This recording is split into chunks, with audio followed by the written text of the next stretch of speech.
28세의 젊은이가 사형을 당하게 됐습니다. 이제 마지막으로 사형 집행관은 이 사형수에게 5분의 시간을 줬습니다.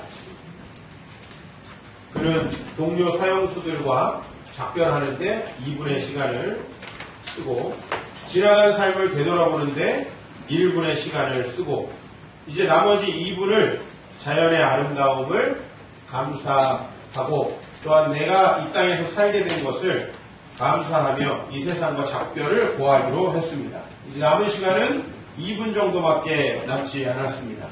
지나간 삶을 되돌아보면서 이 사형수는 뜨거운 눈물을 흘리게 됩니다. 그리고 마음속에 이런 생각을 하게 되죠. 내가 왜 지나온 세월을 더 아끼고 귀중하게 쓰지 못했는가라고 태안의 눈물을 흘리면서 남은 2분을 보내려고 하고 있는 찰나에 갑자기 이제 병사들이 이 젊은이를 향해서 또 이 젊은이는 혼자 있는 것이 아니라 많은 사람과 함께 사형 집행을 당하는데 방아쇠를 당기려던 찰나 마차가 들어오고 정부에서 파견한 관리가 감형서를 읽게 됩니다.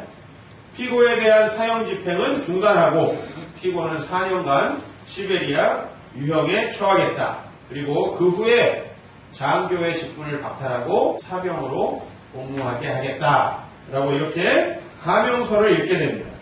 이래서 이 사형 집행에서 풀려나서 후에 이 사람은 죄와 벌 그리고 까라마조프가의 형제들이라는 이런 작품들을 쓴 위대한 문학가가 됐는데 바로 그 사람이 도스토옙스키라는 사람입니다. 이 사람은 1821년 러시아의 모스크바에서 태어났습니다. 아버지가 의사 선생님이었고 그때 당시 러시아에서 의사는 그렇게 경제적인 수입이 풍성하지 않은 그런 직업이었기 때문에 어렸을 때부터 그리 넉넉하지 않은 삶을 살았다고 합니다. 게다가 이 아버지가 아주 폭군적인 기질을 가지고 있고 거친 성격을 가지고 있어서 굉장히 유약하고 문학을 좋아하던 이 도스토옙스키라는 사람에게 굉장히 많은 상처를 주었다고 합니다. 1837년 그가 한국 나이로 하면 한 17살 정도 될 것 같은데요. 청소년기의 나이로 그가 가장 의지하던 천사 같은 존재 어머니를 결핵으로 잃고 그 이듬해에 그의 아버지는 이 아들을 군인으로 만들기 위해서 공병학교에 보내게 됩니다. 계속된 시련이 그에게 계속되고 그가 공병학교에서 아주 소심하고 예민하고 병약한 성격으로 잘 적응하지 못하고 있는 동안에 아버지는 그 이듬해 농노들에게 살해를 당하는 이런 일을 당하게 됩니다. 1837년, 38년, 39년 그는 차례로 어머니를 잃고 또 자신의 문학가로서의 꿈을 군복무하면서 잃어버리고 그리고 아버지도 잃게 되었습니다. 이 아버지를 잃게 되는 그 해에 이 도스토옙스키는 평생 동안 자기의 지병이었던 간질이라는 질병을 얻게 되어서 그 질병을 끝까지 가져가게 됩니다. 5년 후인 1844년에 결국 이 사람은 자기 적성에 맞지 않는 군대를 전역을 하게 되고 문학의 꿈을 실현하기로 합니다.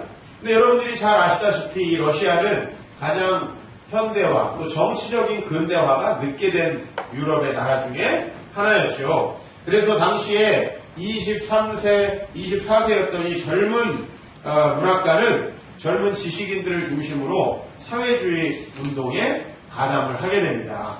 그래서 그 당시에 많은 사람들이 급진적인 정치 모임에 가담을 하게 되는데 그 정치 모임에 참가했다가 1849년에 체포를 당하게 됩니다. 이때가 바로 나이가 28살입니다.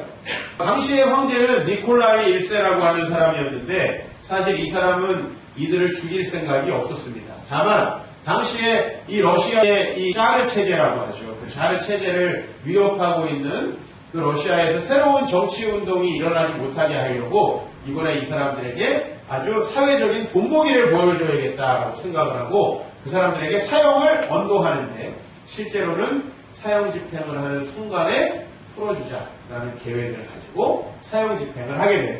그래서 결국은 도스토옙스키뿐만 아니라 그때 급진적인 정치 모임을 하다가 잡혔던 이 많은 젊은이들이 이때 당시에 그 사실을 알지 못하고 사형을 기다리면서 어떤 사람은 몇 달 사이에 머리가 하얗게 쇠기도 하는 그런 충격과 공포를 겪었다고 합니다. 아까 제가 처음에 말씀드렸듯이 이 피고들은 총살형이 집행되기 직전에 시나리오대로 구출이 됐는데 이제 사실은 그 사실을 전혀 모르고 있던 이 사람들은 그 순간을 통해 인생의 끝을 경험하게 됩니다. 아, 내가 이제 인생이 끝났구나. 내 인생은 도대체 무엇이었을까? 이렇게 생각하면서 결국은 내가 정말 그동안에 내 인생을 많이 허비했구나 라고 하는 것을 깨닫게 되고 제2의 인생을 출발하게 됩니다. 이 도스토옙스키는 시베리아 유배를 4년 동안 다녀오고요. 그 다음에 1859년 40이 다 된 나이에 한국 나이로는 39, 40 정도 되는 나이죠.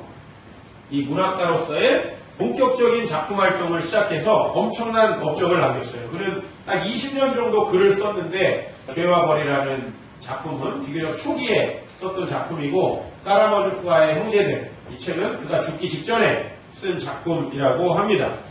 이 사람이 얼마나 열정적으로 일을 했냐면 이 사람은 죽기 전에 눈도 보이지 않았고 그리고 거동이 불편해서 항상 침대에 누워 있었는데 자기 아내에게 원고를 불러줘서 그 아내가 대필하는 형식으로 쓴 책이 바로 이 까라마조프가의 형제들. 여러분들이 문학전집에서 제목만 많이 보셨겠죠? 네. 그 책을 쓰게 됩니다. 사실은 이분에게 영향을 미친 두 가지의 중요한 사건이 있어요. 하나는 그가 시베리아 유배를 갔다 와서 4년 동안 감옥살이를 하게 되는데 그 감옥살이에서 유일하게 이 사람이 읽을 수 있는 책이 바로 성경책이었다. 그래서 이 사람은 고백을 합니다. 내가 가지고 있던 급진적인 사회주의 사상을 다 버리고 내가 온건하게 이렇게 문학활동을 할 수 있었게 된 거는 내 사상의 변화는 다 성경에서 나왔다. 이렇게 이야기를 했고 그 다음에 이 사람이 죽을 때까지 28세에 자기가 경험했던 내가 그동안에 인생을 참 허비하고 헛살았구나. 내가 인생을 이렇게 마무리하면 안 되는데 라고 하면서 그 사형장에서 경험했던 그 경험 때문에 1분 1초를 열심히 살아가려고 노력을 했다라고 이야기를 해요. 오히려 그가 감옥 생활하면서 읽었던 성경과 그리고 그가 정치범으로 사형을 당할 뻔한 그 충격과 공포가 사실은 이 도스토옙스키를 위대한 문학가로 그 내면에 잠재해 있던 문학적인 재능을 꽃피웠다 이렇게 얘기해도 과언이 아닙니다. 사실 이렇게 얘기하면 이 사람이 대단해 보이지만 사실 이 사람은 우리와 별다를 바가 없어요. 평생 동안 이 간질이라는 질병이 그를 괴롭혀서 굉장히 고생을 많이 했고요. 그리고 이 사람은 젊었을 때 그 취미로 도박을 해서 나중에 많은 빚에도 시달려가지고 여러분 이 죄와 벌이라는 책은 사실은 도박빚을 갚으려고 어쩔 수 없이 출판사와 계약을 맺고 열심히 쓰는 원고라고 그렇게 하는 이야기도 있을 정도예요. 그러니까 사실은 저와 여러분들이 겪고 있는 만큼의 어떤 육체적인 연약함도 그에게 있었고 또 그에게는 이 취미를 통해서 자기 인생을 허비할 뻔한 많은 위기들이 있었다라는 것입니다. 그럼에도 불구하고 그는 마지막 죽기 직전에 앞이 보이지 않는 상황에서도 자기의 대필자였고 동시에 아내를 통해서 아주 위대한 문학작품을 남기게 되었다는 거죠. 바로 그가 인생의 끝을 생각하고 살 수 있었기 때문에 그의 인생은 아름답게 되었다. 이렇게 얘기해도 과언이 아닙니다. 그래서 오늘 말씀의 제목은 끝을 생각하고 시작하라. 우리가 끝을 생각하고 과정을 밟아간다는 것이 너무나 중요합니다. 우리가 끝을 알지 못하고 날마다의 편안함들을 추구하면 아마 우리는 끝에 분명히 굉장히 후회하는 삶을 살아가게 될 것입니다. 한 해가 시작됐습니다. 여러분 새해 어떤 결심들을 하셨습니까? 또 어떤 분들은 아이들이 아파가지고 또 송구영신 예배도 나오지 못하고 한 해를 시작하기도 했고 또 여러분 각자 어려운 일들도 있으셨을 텐데 이 새해의 결심과 더불어서 항상 우리에게 제시되는 사자성어가 있어요. 작심삼일. 그래서 오늘 1, 2, 3일이 끝났어요. 그래서 새해 결심이 다 무너진 채로 오늘 오시지 않았을까 이런 생각을 한번 해봅니다. 여러분 아마 하나님의 뜻을 따라 2015년 잘 살아봐야겠다 생각하셨을 거고 또 송구영신 예배 오셔서 저하고 같이 표어를 나눴습니다. 하나님의 나라는 너희 안에 있느니라. 여전히 하나님 나라를 소망하고 또 우리 귀한 집사님 기도하실 때에도 우리가 그런 결심들을 또 함께 나눴습니다. 그러나 저와 여러분이 참 약하죠. 재밌는 그 기사가 이번 주에 월스트리트 저널에 났는데 뭐냐면 새해 결심을 지켜주는 앱에 대해서 소개하는 기사가 났어요. 그래서 이 새해 결심을 지켜주는 앱 중에 하나가 리프트.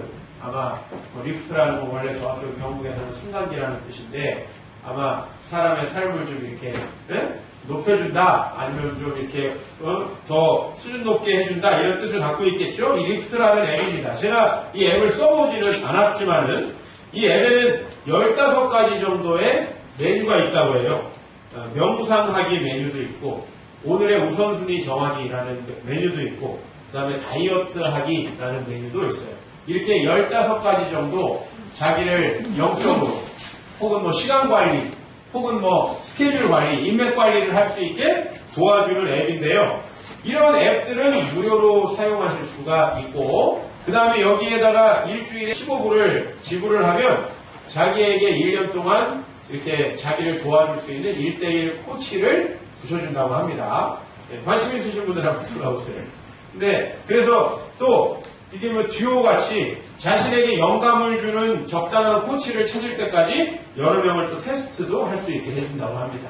그래서 이제 자기 관리를 끝까지 해주는 거죠. 왜냐하면 결심을 너무너무 지키기 어려우니까. 도스토옙스키의 이야기를 했지만 사실 우리가 시간이 소중하다는 것은 꼭 이런 이야기를 하지 않더라도 우리 모두가 알고 있습니다. 하지만 우리가 이 시간이 소중하다는 걸 몰라서가 아니라 인생을 살다 보면 많은 시간들이 허비되고 사실은 무의미하게 지나가기 때문에 참 한 해를 지나놓고 보면 아쉬울 때가 많이 있어요. 2015년 새해 여러분 우리가 같이 시간을 아끼고 또 자기를 개발하기 위해서 뭔가 스케줄을 소화하는 것 그 이상으로 저는 하나님께서 기뻐하시는 삶을 같이 우리가 소망해 봐야 한다고 믿습니다.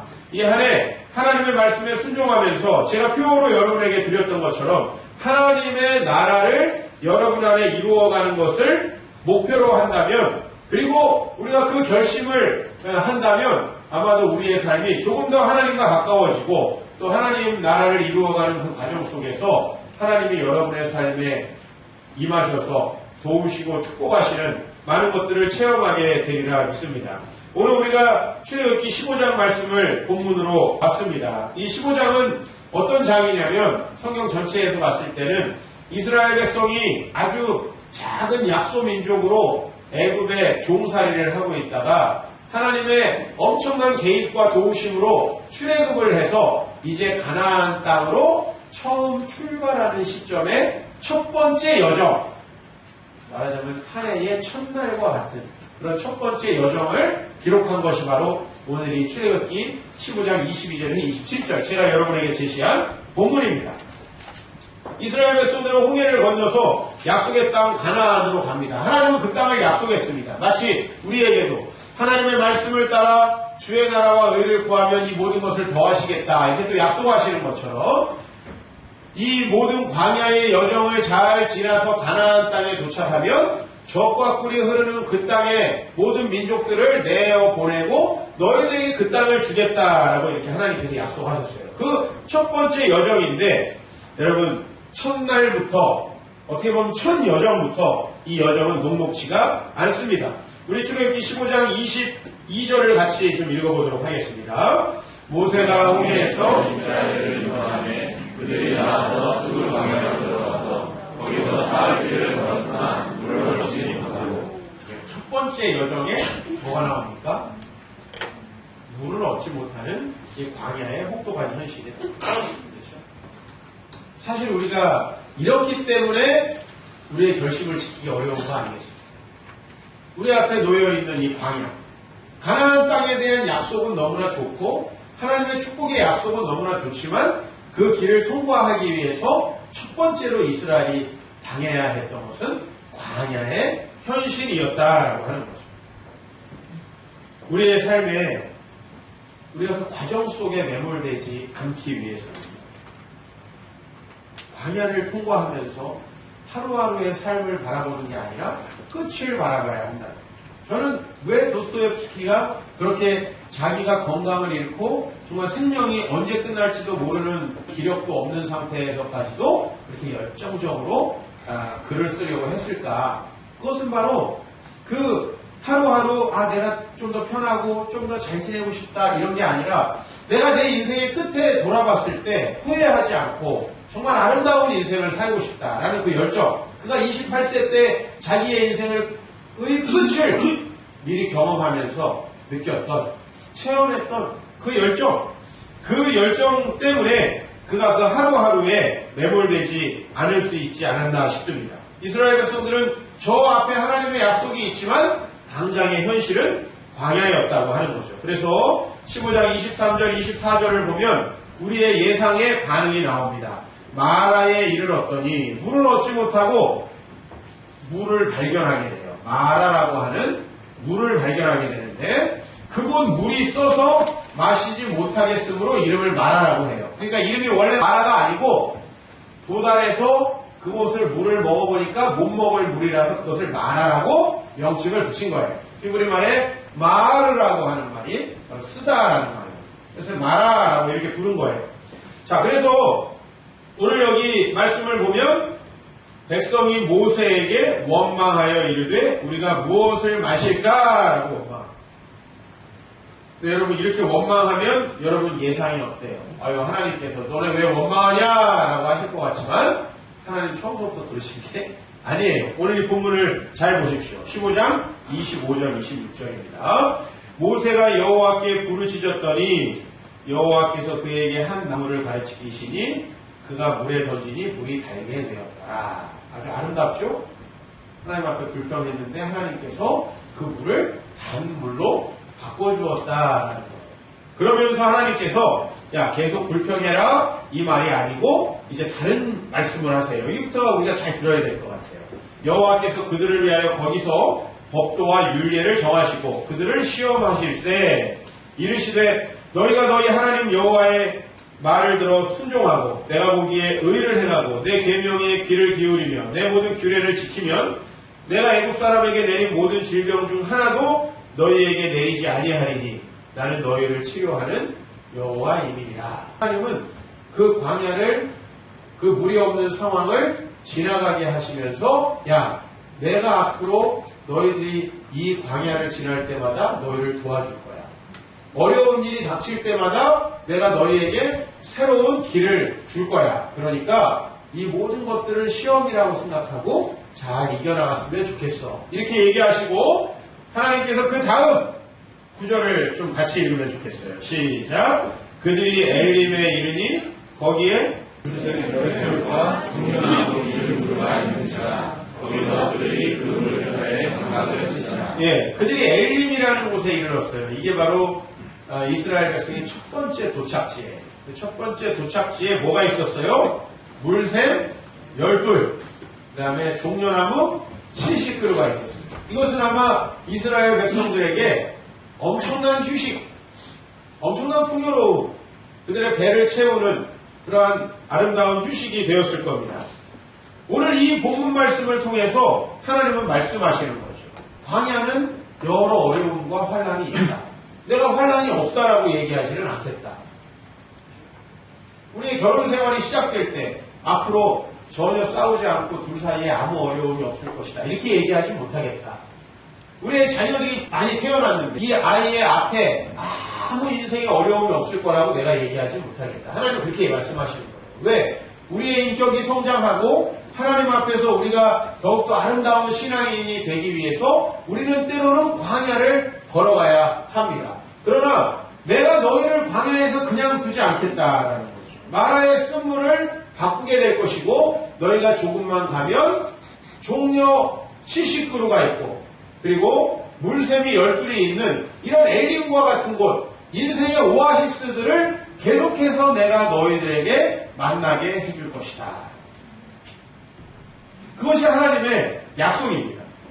저는 이 말씀을 오늘 여러분들과 함께 믿으며 이 첫 번째 예배를 드렸으면 좋겠습니다.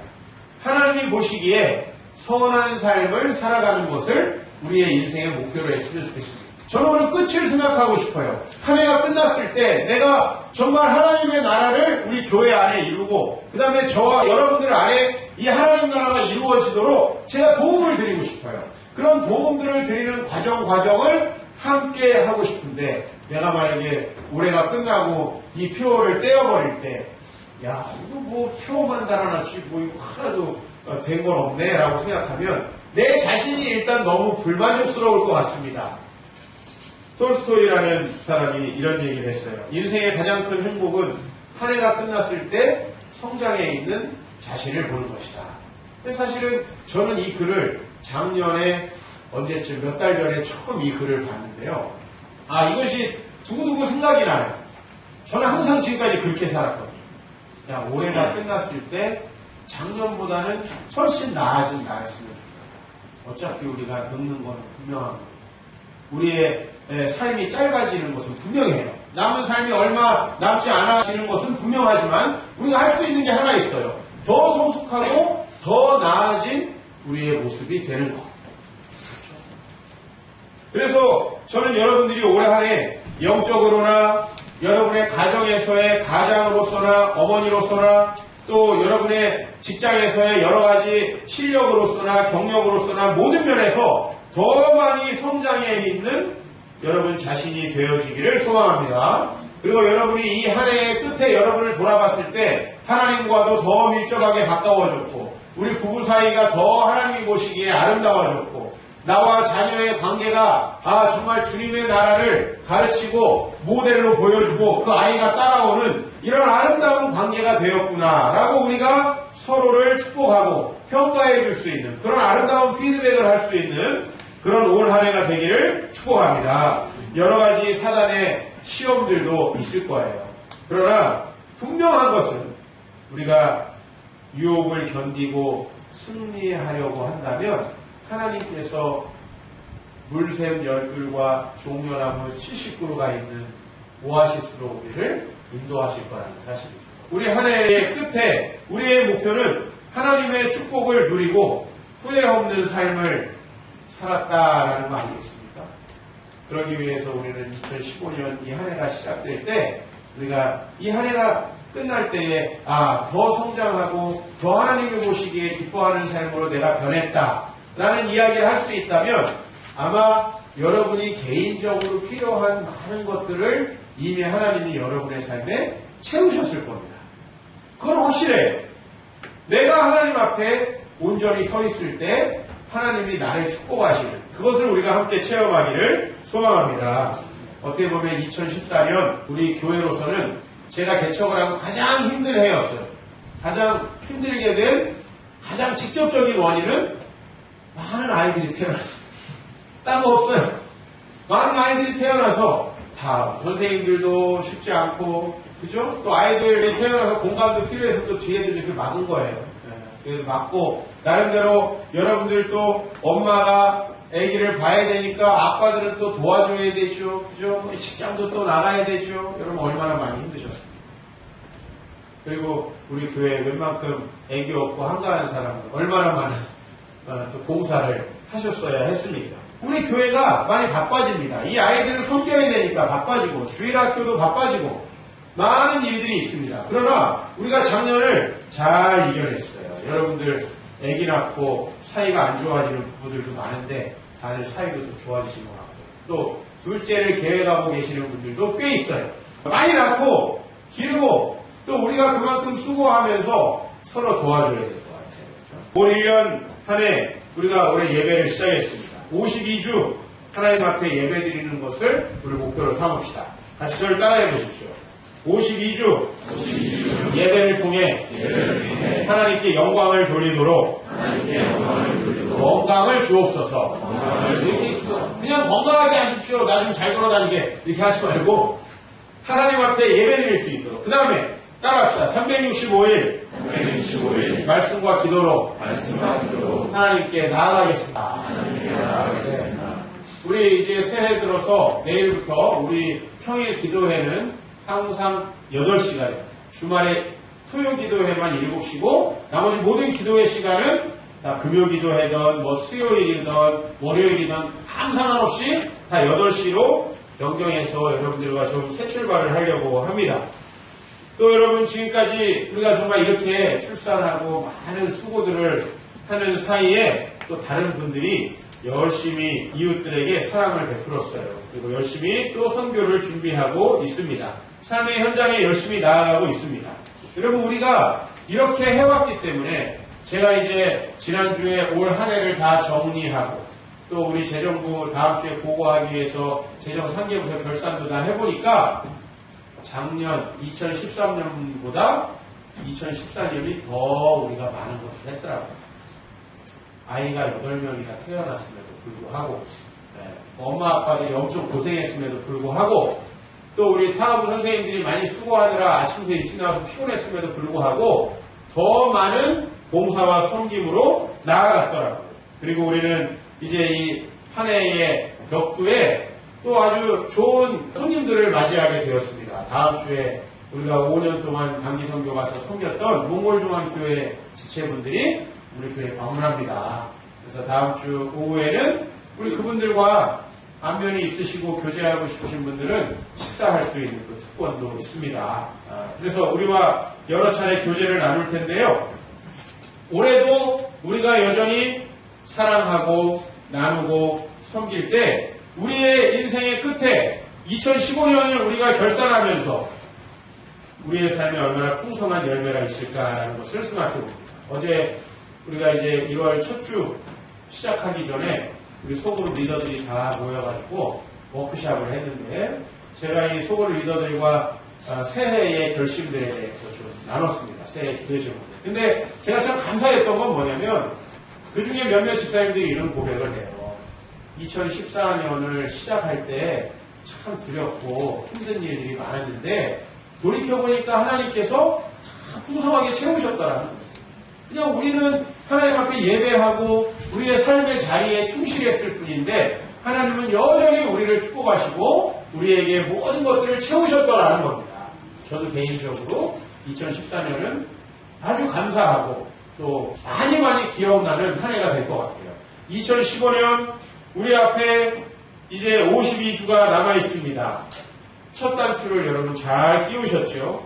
이제 우리가 이 앞으로 매일매일 하나님 말씀 보는 것, 매주마다 주님 앞에 신령한 예배를 드리고 또 여러분들이 소그룹을 통해서 다른 영혼들과 함께 공동체를 이루는 일들, 한 달에 한 번씩 어려운 이웃들을 위해 손길을 베풀고 또 여러 차례 계획되어 있는 해외의 불우한 우리 성도들을 향한 우리의 관심, 그리고 삶의 현장에서 여러분들은 VIP를 정하고 그들에게 선한 영향력을 미치고 그들을 교회로 인도하도록 이렇게 열심히 지금 기도하고 계시죠.